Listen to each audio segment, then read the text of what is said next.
Nigel Farage is making this deal offer to make deals with individual Conservative constituencies. What would be the conditions of such a deal? Well, I think it was a bit of a tease, actually. He was putting the UKIP cat amongst the Tory chickens, and they have been flapping around quite a bit, haven't they? I can't think that there is any UKIP branch that would want to do a deal with the Tories. Why would we want to ally ourselves to a toxic brand? So even Bath and North East Somerset, for example, Jacob Rees-Mogg's seat. I was talking to the UKIP chairman of Bath and North East Somerset last night, and he said there's no way our branch is going to do a deal with the Tories to give Jacob Rees-Mogg a shoe-in for the next election. So you would rule out... We know that a national deal won't be done, that's clear. And both Mr Farage and Mr Cameron have made that clear. But you also think there will not be any deals at a local level between UKIP and Conservative constituencies? Well, I may be wrong. I haven't spoken to all the chairmen of all the branches around the country. But I can't see why, with UKIP on the up and up and the Tories in free fall, why we would want to arrest our skyrocketing way forward.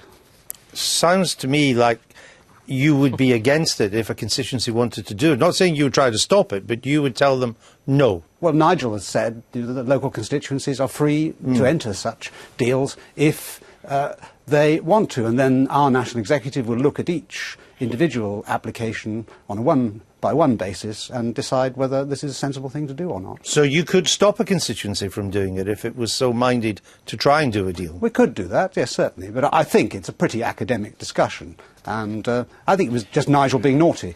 Well, I can say that this isn't quite... I'm delighted to be sitting next to you, Neil. Thank you. Old friends, as indeed Nigel Farage is. But I have to take issue with you on this. You say this is an academic discussion. There was your leader on a public platform promising, well, yes, we're not going to do a deal with the Tories, but on the other hand, we might do deals with the Tories. Now, you're coming in here saying this is complete nonsense. Well, which side actually wins? Well, of course, politicians do frequently say things that they don't mean. I mean, Theresa May yesterday, for example, was saying that we might be taken out of the European Convention on Human Rights, which we know is actually a deliberate lie. There's no way that the Tory party would take Britain out of the European Convention on Human Rights. I would. That's our party policy. Of course you would support it, but so what was the lie? You could only leave the European Convention on Human Rights to the EU, which Cameron has already ruled out. What was the lie that Nigel Farage told yesterday? He didn't tell a lie. Really? You just said he said things he didn't mean. Well, it may be that a UKIP branch would come forward with a proposal of such a deal. He said, in which case, we would consider it on its merits. That's what he said.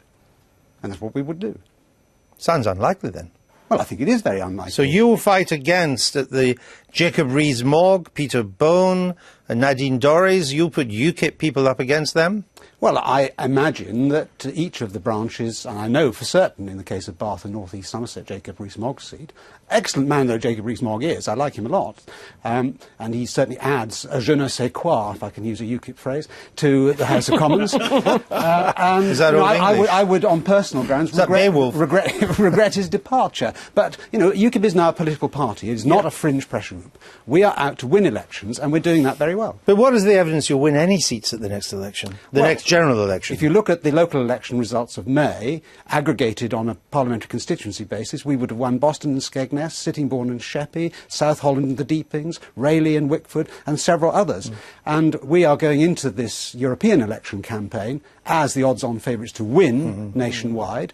We are looking to cause an earthquake in British politics next year and change the ground rules for the 2015 general election. But it's likely that the earthquake you will cause come the general election is that you probably won't win a single seat yourself, but you'll take enough votes away from the Tories to let Mr Miliband in. Well, I've just given you the names of half a dozen constituencies where we could. Yeah, that's based on these projections. Now, a general election, as you know, because you fought them for the big parties, is very difficult. The smaller parties, and that includes the Lib Dems, as yourself, they find it much harder to get a look in. Of course, the first-past-the-post election system is not in the interest of the smaller parties. But, you know, I could add to that list East Leigh, where we had a by-election in February, where UKIP was only 1,500 votes short of winning it, and it's the Tories that split our vote. So how many seats do you expect to win? Well, I'm not going to put a figure on it, but... Really? Well, how many target seats do you have? Well, I might underestimate the numbers, and I wouldn't that would be fine. I wouldn't want But that's how to be put in politics that is. position. You always play down expectations. So give me your under-expectation number. No, I'm not going to play that game. But, 5, but if you, 10, but if 1? if you go to the bookmakers, they'll give you the odds. But that's not my business. But Neil, you talked about UKIP putting the UKIP fox amongst the Tory chickens. Isn't the truth actually that UKIP's fox has already been shot because of the issue that will dominate the next general election, which is, do you want a referendum on Europe or not? And at the moment, there is only one party capable of delivering, which is the Conservative Party. No. Actually, we're going to have the vote on the referendum long before that, because I'm going to turn the European elections on 22nd of May next year into the referendum that David Cameron has kicked into the long grass. That will be people's opportunity in proportional representation. You're going to do this single-handed? No, I've got a huge team of people in UKIP who are working with me. But you know it's not a referendum. It'll give you a leg up. But that's what we're understand going to that, but it's not. I mean, what is it about some of your members? We've had talk of bongo land, we've had talk of women as sluts, and now your chief spin doctor sends a message describing a journalist as, quote, being of some form of ethnic extraction. Well, this is pretty desperate stuff, isn't it? Gawain that sounds pretty desperate. Well, you don't know the background, evidently. Gawain was taking a message on a noisy train. He couldn't catch the name of the journalist that our party official was going to meet. He knew that it was a name from the Indian subcontinent of some kind, so all he said was it's of ethnic extraction. Isn't that a PC phrase?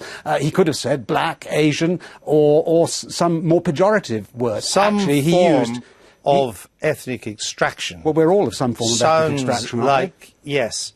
So what's wrong with it? So if I wanted to say, oh, by the way, Neil Hamilton, he's on the train, he's there, I forget what he looks like, but he's of some form of ethnic extraction. Yeah, I would use that for you. No, of course I mean, not. it's ridiculous. But there's a bad smell in his nose when he says this. I'll tell you what's happening here, and it's on the front page of the Times today. This is a desperate attempt by the establishment to try and stop UKIP's rise in its tracks. Here is a photograph which purports to show Nigel Farage with a Hitler moustache. It's actually a microphone. It's a joke. It's not a joke at all. It's got a halo as well. It's a joke. This is what the Murdoch press is doing, because it's also in the Sun today as well. They're desperately scared that UKIP is going to shoot the Tories' fox come the next election. But Murdoch wants to stuff. leave the European Union. Yeah, well, it's bizarre. He's not supporting UKIP. It's very bizarre. You better take it up with him. You know him better than I do. Would you use the phrase of some form of ethnic extraction?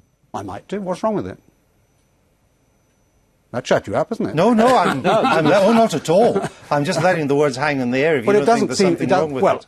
I'm perfectly happy to take this to the bar of public opinion. I'm not bothered. You just have. Exactly. On the Daily Politics. Neil Hamilton, thank you.